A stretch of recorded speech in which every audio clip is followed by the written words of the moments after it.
જય શ્રી કૃષ્ણ. જય શ્રી કૃષ્ણ. પુષ્ટિપંથ ચેનલના આજના આ વિશેષ અંકમાં આપ સૌનું સ્વાગત છે. આજે આપણે એક બહુ જ રસપ્રદ અને કહી શકાય કે એક એવા વિષય પર વાત કરવાના છીએ જે કદાચ ઘણા વૈષ્ણવોના મનમાં પ્રશ્ન ઊભો કરતો હોય. બિલકુલ સાચી વાત છે. ઘણા લોકોને આ પ્રશ્ન થાય જ છે. હા, અને વિષય છે ગણેશ ચતુર્થી, એટલે કે વૈશાખ મહિનાની વિનાયક ચતુર્થી. આપણે જોઈએ છીએ કે આખી દુનિયા જ્યારે આજના દિવસે ગણપતિજીને લાડુના થાળ ભરતી હોય, મોટા ઉત્સવો મનાવતી હોય, ત્યારે આપણા પુષ્ટિમાર્ગમાં હા, આપણા પુષ્ટિમાર્ગીય ક્રમમાં કંઈક અલગ જ જોવા મળે છે. બરાબર, આપણા ક્રમમાં આ જ દિવસે ગણપતિજીને લાડુ ધરાવવાની કોઈ વિશેષ પ્રથા નથી. હવે દેખીતી રીતે જો કોઈ સામાન્ય રીતે વિચારે તો આ વાત મોટો આંચકો આપી શકે કે અરે, ગણેશજીનો તહેવાર હોય અને લાડુ ના હોય, આ કેવું? હા, એટલે પહેલી નજરે આ બહુ મોટો વિરોધાભાસ લાગે. પણ આજે આપણે આ જ વિરોધાભાસ પાછળ છુપાયેલો એક અદ્ભુત પુષ્ટિમાર્ગીય સિદ્ધાંત સમજવાના છીએ. બિલકુલ. અને મને વડીલો પાસેથી આ સેવા પ્રણાલી અને તેમાં રહેલા આંતરિક ભાવ વિશે જે ઊંડી જાણકારી મળી છે તે આજે આપણે સૌ વૈષ્ણવો સાથે શેર કરવી છે. આપણો હેતુ એ સમજવાનો છે કે વૈશાખ સુદ ચોથના દિવસે ખરેખર આપણા ઘરોમાં કે હવેલીઓમાં શું થાય છે. શું લાડુ ધરાવવાની કોઈ કડક મનાઈ છે કે પછી ભક્તિની કોઈ એવી સૂક્ષ્મ સમજ છે જે આપણે ચૂકી રહ્યા છીએ? આ પ્રશ્ન ખરેખર ભક્તિની એક નવી જ વ્યાખ્યા આપણી સામે મૂકે છે. હમ આપણે જ્યારે આપણા સિદ્ધાંતોના મૂળમાં જઈએ ને ત્યારે સમજાય છે કે આ ચર્ચા માત્ર લાડુ ધરાવવા કે ન ધરાવવા પૂરતી સીમિત નથી જ. તો પછી આખી વાત છે ની છે. આખી વાત પ્રાથમિકતાની છે. તમે જે પેલી સૂક્ષ્મ સમજની વાત કરીને બસ તે જ આપણા પુષ્ટિમાર્ગનો પાયો છે. તો ચાલો સીધા એ જ પ્રશ્ન પર આવીએ. આપણે જાણીએ છીએ કે વૈશાખ મહિનાની વિનાયક ચતુર્થીના દિવસે આપણા નિયમિત ભંડારક્રમમાં ગણપતિજીને લાડુ ધરાવવાનો કોઈ વિશેષ ક્રમ નથી. હવે આ વાત કોઈને સમજાવવી બહુ અઘરી છે. હા, કારણ કે બાળપણથી જ ગણેશ ચતુર્થી શબ્દ સાંભળીએ ને એટલે મગજમાં પહેલું ચિત્ર લાડુનું જાડે. સાવ સાચી વાત. તો પછી આપણા માર્ગમાં આ દિવસે લાડુ કેમ નહીં?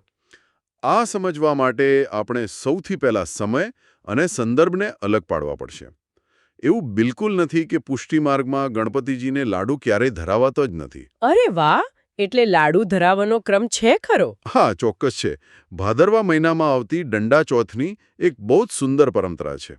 આ દંડા ચોથ એ નંદ મહોત્સવની લીલાનો એક ભાગ છે. એટલે કે પ્રભુના પ્રાગટ્યના આનંદનો સમય. એકદમ બરાબર. જ્યારે નંદ બાબાના ઘરે આપણા લાલાનો શ્રીજી બાવાનો જન્મ થાય છે ત્યારે આખું વ્રજ આનંદમાં ડૂબેલો હોય છે અને એ સામૂહિક ઉત્સવના ભાગરૂપે ગણપતિજીને ગોળ ધાણીના લાડુ ધરાવવાનો વિશેષ ક્રમ આપણા માર્ગમાં આવે જ છે. અચ્છા, એટલે ત્યાં ઉત્સવ છે. હા, પરંતુ વૈશાખ મહિનાની આ વિનાયક ચતુર્થીએ એવો કોઈ મુખ્ય ઉત્સવ શ્રી ઠાકુરજીના ક્રમમાં નથી હોતો. એક મિનિટ, આ થોડું ગૂંચવણભર્યું લાગે છે. ગણેશજી તો પોતે એક સ્વતંત્ર અને ખૂબ જ મોટા દેવતા છે. તો પછી આપણા પુષ્ટિમાર્ગમાં તેમને કેવી રીતે જોવામાં આવે છે? જો આજે લાડુ નથી ધરાવતા તો શું તેમની અવગણના થાય છે? ના ના, બિલકુલ નહીં. આ જ સૌથી મહત્વનો વળાંક છે. પુષ્ટિમાર્ગમાં ગણેશજીની અવગણના જરાય નથી થતી. પણ હા, તેમનું સ્થાન એક અલગ, ખૂબ જ આદરણીય રીતે જોવામાં આવે છે. અલગ રીતે એટલે કેવી રીતે? આપણા માર્ગમાં ગણેશજીને પરમ વૈષ્ણવ માનવામાં આવે છે. પરમ વૈષ્ણવ એટલે કે તમે તેમને ભગવાન ન ગણતા પ્રભુના એક અનન્ય ભક્ત તરીકે પ્રસ્થાપિત કરો છો? હા, અને આ કોઈને નીચા દેખાડવાની વાત નથી. આ તો એક ઇષ્ટદેવના સિદ્ધાંતની વાત છે. તમે જુઓ, આપણી હવેલીઓમાં કે ઘરોમાં મુખ્ય અને એકમાત્ર કેન્દ્ર કોણ છે? આપણા પ્રભુ શ્રી ઠાકોરજી, શ્રી કૃષ્ણ. બરાબર. હવે આ દૃષ્ટિકોણથી થોડું વિચારો. ગણેશજી વિઘ્નહર્તા છે, પણ સાથે સાથે તેઓ પ્રભુના પરમ ભક્ત પણ છે. એક સાચા ભક્તની માનસિકતા શું હોય? ભક્ત તો એવું જ ઈચ્છે કે પ્રભુને સુખ મળે. એક્ઝેક્ટલી. શું કોઈ પરમ ભક્ત એવું ઈચ્છે કે તેના પોતાના સન્માન માટે કે તેના પોતાના ઉત્સવના લીધે તેના આરાધ્ય દેવની મુખ્ય સેવામાં કોઈ પણ પ્રકારનો વિક્ષેપ પડે? ના, બિલકુલ નહીં. કોઈ સાચો વૈષ્ણવ એવું ન ઈચ્છે. બસ, તો ગણેશજી પણ એ જ ઈચ્છે છે કે ધ્યાન તેમના પર નહીં પણ પ્રભુની સેવા પર જ રહે. ગણેશજીની ઈચ્છા એ જ છે કે પ્રભુની સેવા નિર્વિઘ્ન ચાલતી રહે. એટલે આ દિવસે આપણે ગણેશજીને અલગથી કોઈ ભવ્ય ભોગ ધરાવીને મુખ્ય સેવામાંથી ધ્યાન નથી હટાવતા. સાચી વાત છે. ધ્યાન એક જ જગ્યાએ કેન્દ્રિત રહેવું જોઈએ. ગણેશજીની આપણે એક ભક્ત અને સેવામાં વિઘ્ન દૂર કરનાર રક્ષક તરીકે વંદના કરીએ છીએ. આ તર્ક ખરેખર બહુ સુંદર છે. જો મુખ્ય લક્ષ્ય શ્રીજી બાવાની સેવા જ છે તો તે જળવાઈ રહેવું જોઈએ. પણ તો પછી આજના આ વિશેષ દિવસને સાવ ખાલી તો જવા દેવાતો નહીં હોય ને. આપણે વૈષ્ણવો આ દિવસે ખરેખર શું કરીએ છીએ? અહીંથી આપણા માર્ગનો ભાવાત્મક ક્રિયાનો એક અદ્ભુત ખ્યાલ શરૂ થાય છે. આપણે કોઈ મોટા આડંબર નથી કરતા. તેના બદલે ભંડાર ઘરમાં અથવા રસોડામાં જ્યાં પ્રભુની સામગ્રી સિદ્ધ થતી હોય, હા, જ્યાં પવિત્રતા રખાતી હોય, ત્યાં માત્ર કંકુથી એક નાનકડો સાથિયો કરવામાં આવે છે. બસ આટલું જ. માત્ર એક સાથિયો, બીજું કોઈ મોટું પૂજન કે કંઈ નહીં. ના, અને તેની પાછળની માનસિકતા એટલે કે આપણો ભાવ ખૂબ જ શક્તિશાળી હોય છે. એ ભાવ શું હોય છે? જ્યારે વૈષ્ણવ એ સાથિયો કરે છે ત્યારે તેના મનમાં એક જ પ્રાર્થના હોય છે કે હે પ્રભુ અને હે પરમ વૈષ્ણવ ગણેશજી, અમારી આ શ્રી ઠાકોરજીની સેવામાં ક્યારેય કોઈ વિઘ્ન ન આવે. અરે વાહ! એટલે અહીં ગણેશજીના વિઘ્નહર્તા સ્વરૂપનું સ્મરણ થઈ ગયું. બિલકુલ. કોઈ મંત્ર કે મોટા શ્લોકો બોલવાની જરૂર નથી.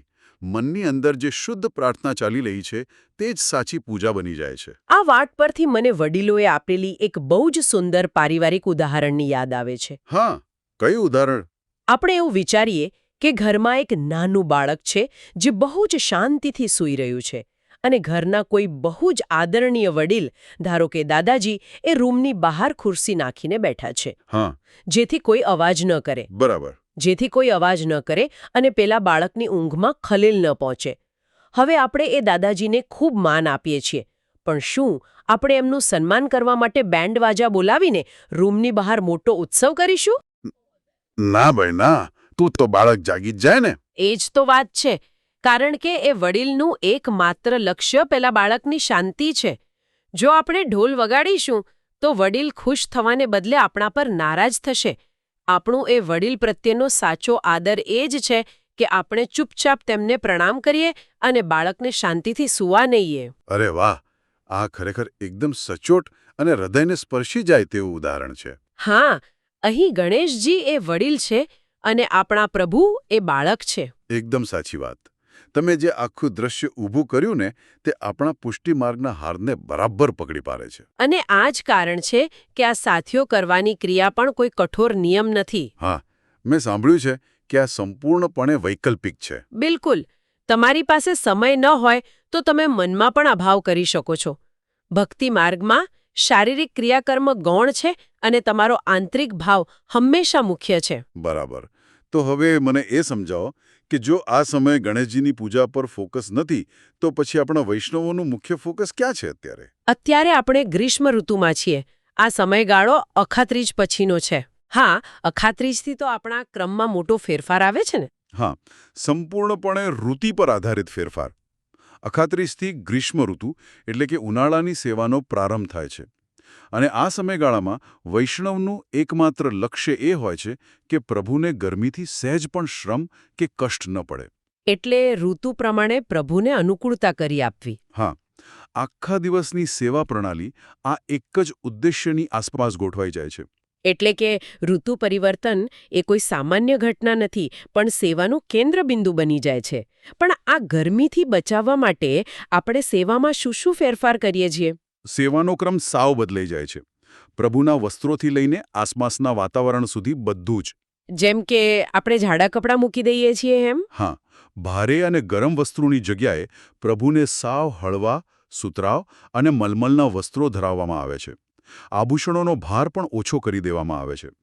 પ્રભુના શ્રીઅંગને શીતળતા મળે તે માટે ચંદનનો શૃંગાર કરવામાં આવે છે. અરે વાહ, ચંદનની શીતળતા! એટલું જ નહીં, હવેલીઓમાં અને ઘરોમાં ખસની ટટ્ટીઓ એટલે કે ખસના પડદા લગાવવામાં આવે છે. જળના ફુવારા શરૂ કરવામાં આવે છે. અને ભોગમાં પણ ઠંડકવાળી સામગ્રી આવતી હશે ને? બિલકુલ. ભોગમાં ઠંડી સામગ્રી જેમ કે કેરી, તરબૂચ, ઠંડા પીણા અને ઝારીજીમાં એકદમ શીતળ જળ ધરાવવામાં આવે છે. આ બધું સાંભળવામાં બહુ જ સુંદર અને ભાવવાહી લાગે છે. પણ જુઓ, કોઈને એક સ્વાભાવિક સવાલ થાય કે ભગવાન તો સર્વશક્તિમાન છે, આખી દુનિયાના કરતા હરતા છે તેમને વળી ઉનાળાની 45 ડિગ્રી ગરમીની શું અસર થવાની? સાચો સવાલ છે. ભગવાનને આવી રીતે એક સામાન્ય મનુષ્ય કે બાળકની જેમ રાખવા, તેમને ગરમી લાગશે એવી ચિંતા કરવી, આની પાછળનું મનોવિજ્ઞાન શું છે? શું આ થોડું વધુ પડતું નથી લાગતું સામાન્ય લોકોને? આ બહુ જ સ્વાભાવિક પ્રશ્ન છે. અને તેનો જવાબ પુષ્ટિમાર્ગના સૌથી સુંદર સિદ્ધાંત વાત્સલ્ય ભાવમાં છુપાયેલો છે. વાત્સલ્ય ભાવ? એટલે કે માતા પિતા જેવો પ્રેમ. હા, તમે સાચા છો. ભગવાન સર્વશક્તિમાન છે, તેમને કોઈ ગરમી કે ઠંડીની અસર નથી થતી. પણ જ્યારે એક ભક્ત ભગવાનને પોતાના બાળકના રૂપમાં જુએ છે ને, ત્યારે પ્રેમની એ ચરમસીમા પર ભક્ત એ ભૂલી જાય છે કે સામે સાક્ષાત ઈશ્વર છે. એટલે કે પ્રેમમાં પ્રભુનું ઐશ્વર્ય, એમના ચમત્કારો બધું ભૂલાઈ જાય છે. બિલકુલ.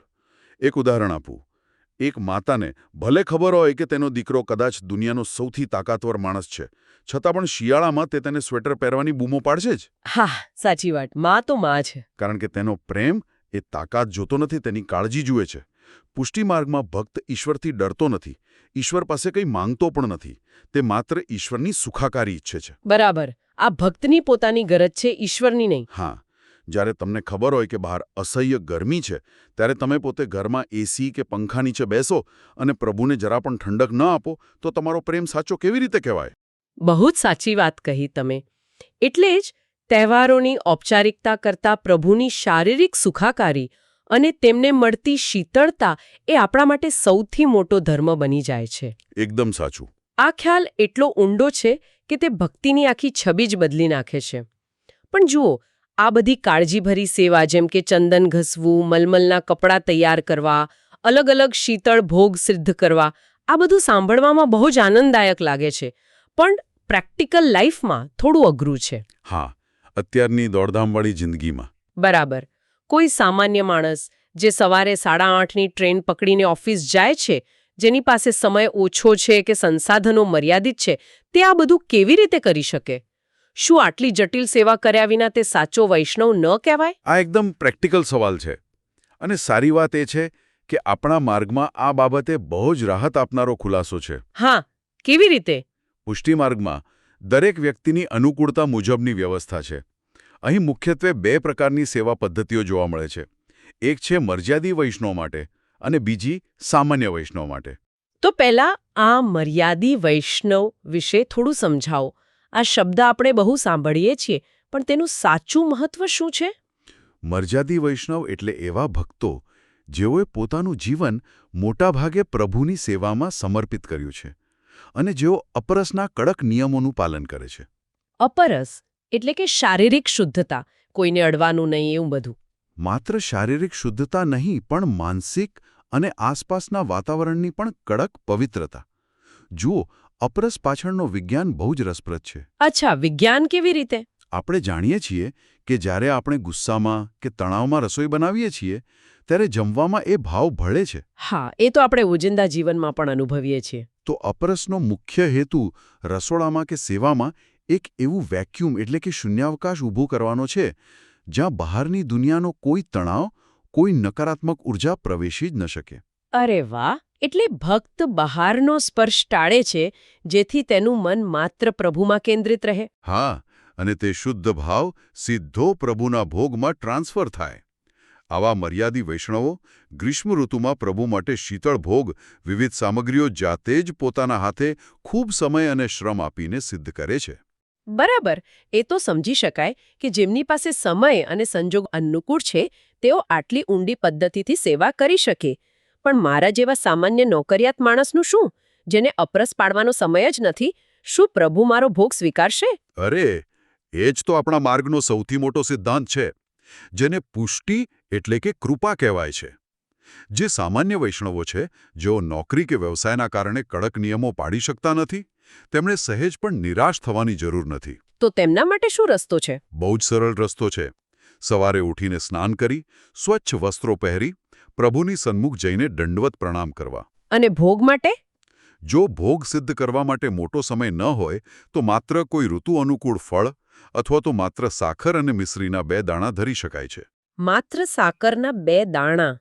પણ આનું ગણિત કેવી રીતે બેસે?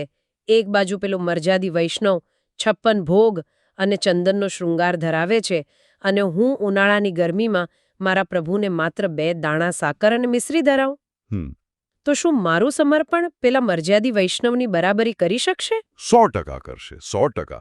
કારણ કે પુષ્ટિ માર્ગ એ કોઈ વ્યવહાર કે સોદો નથી. તે કઠોર ક્રિયાકાંડનો માર્ગ નથી. હા એ ભાવનો માર્ગ છે. બિલકુલ, તે માત્ર ને માત્ર ભાવનો માર્ગ છે. આપણો અંતિમ ઉદ્દેશ્ય શું છે? પ્રભુ પ્રત્યેનો પ્રેમ. અને તે દરેક વ્યક્તિ પોતાની ક્ષમતા મુજબ વ્યક્ત કરે છે. શ્રીજી બાવા એ નથી જોતા કે તમે કેટલી કેલરી ધરાવી કે કેટલો મોંઘો શૃંગાર કર્યો. સાચી વાત. પ્રભુ તો માત્ર આપણો ભાવ જ ગ્રહણ કરે છે. હા, તમે ચાંદીના વાસણમાં 56 ભોગ ધરાવો કે પછી હાથમાં માત્ર 2 સાકરના ગાંગડા લો, જો બંનેના મનમાં એક જ વિચાર ચાલતો હોય કે મારા પ્રભુને આનાથી શીતળતા મળશે, તો શ્રી ઠાકોરજી માટે બંને ભોગ એક સમાન છે. અદ્ભુત. બંનેમાં એ સમર્પણનું મૂલ્ય એક સરખું જ રહે છે. આ વાત ખરેખર મનને બહુ જ શાંતિ આપે છે. ક્યાંક ને ક્યાંક આપણે જાતે જ ધર્મને બહુ જટિલ બનાવી દીધો છે, જ્યારે તે ખરેખર બહુ જ સરળ અને પ્રેમાળ છે. એકદમ સાચી વાત કહી તમે. અચ્છા, એક છેલ્લો પ્રેક્ટિકલ સવાલ પૂછી લઉં તમને? હા, ચોક્કસ. આપણે શરૂઆતમાં વાત કરી કે ગણપતિજીને લાડુ ન ધરાવવા, પણ કોઈ વૈષ્ણવના ઘરમાં પહેલેથી જ વર્ષોથી સામાન્ય ભાવથી ગણપતિજીની મૂર્તિ પધરાવેલી હોય. હા, કુળદેવતા તરીકે કે પરંપરાગત રીતે હોય. બરાબર. તો તેમણે આજના દિવસે શું કરવું? શું તેમને લાડુ ધરાવવા એ પુષ્ટિમાર્ગના નિયમોની વિરુદ્ધ ગણાશે? ના, જરાય નહીં. આમાં પણ સ્પષ્ટ છૂટછાટ આપવામાં આવી છે. આપણો માર્ગ કોઈ જળ માર્ગ નથી. જો કોઈના ઘરમાં શ્રદ્ધાથી ગણપતિજી પધરાવેલા છે, તો તેઓ ઘરના નિયમ મુજબ ખુશીથી ગણપતિજીને લાડુ ધરાવી શકે છે. અચ્છા, એટલે એમાં કોઈ દોષ નથી? કોઈ જ દોષ નથી. પરંતુ શરત માત્ર એટલી જ છે કે ઘરનું જે મુખ્ય સેવા સ્વરૂપ છે, એટલે કે આપણા પ્રભુ શ્રી ઠાકોરજી, તેમની સેવામાં તો ઋતુ પ્રમાણેની ગ્રીષ્મ સેવા જ મુખ્ય રહેશે.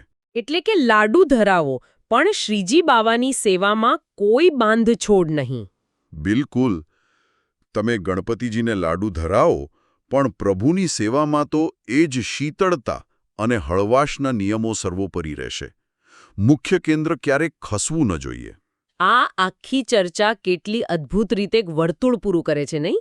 આપણે શરૂઆત લાડુના એક બહુ જ સામાન્ય પ્રશ્નથી કરી હતી, પણ જેમ જેમ આપણે ઊંડા ઉતર્યા તેમ તેમ સમજાયું કે આખી વાત લાડુની જ છે જ નહીં. ખરેખર આ વાત એ સમજવાની જ છે કે તહેવારોની ઉજવણીનો ઘોંઘાટ અને બાહ્ય દેખાવો ક્યારેક આપણને ભક્તિના મૂળ હેતુથી દૂર લઈ જાય છે. બરાબર. પેલી સાથીઓની નાનકડી ક્રિયા આપણને શીખવાડે છે કે મોટી વિધિઓ કરતાં આંતરિક પ્રાર્થના વધુ શક્તિશાળી છે. હા, અને ગ્રીષ્મ ઋતુની સેવા આપણને સમજાવે છે કે સાચો પ્રેમ એ જ છે જ્યાં તમે તમારા આરાધ્યની નાનામાં નાની તકલીફ, જેમ કે ઉનાળાની ગરમી, તેને દૂર કરવાનો પ્રયાસ કરો છો. બિલકુલ.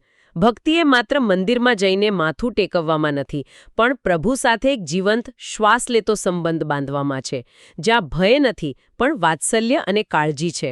સાવ સાચી વાત.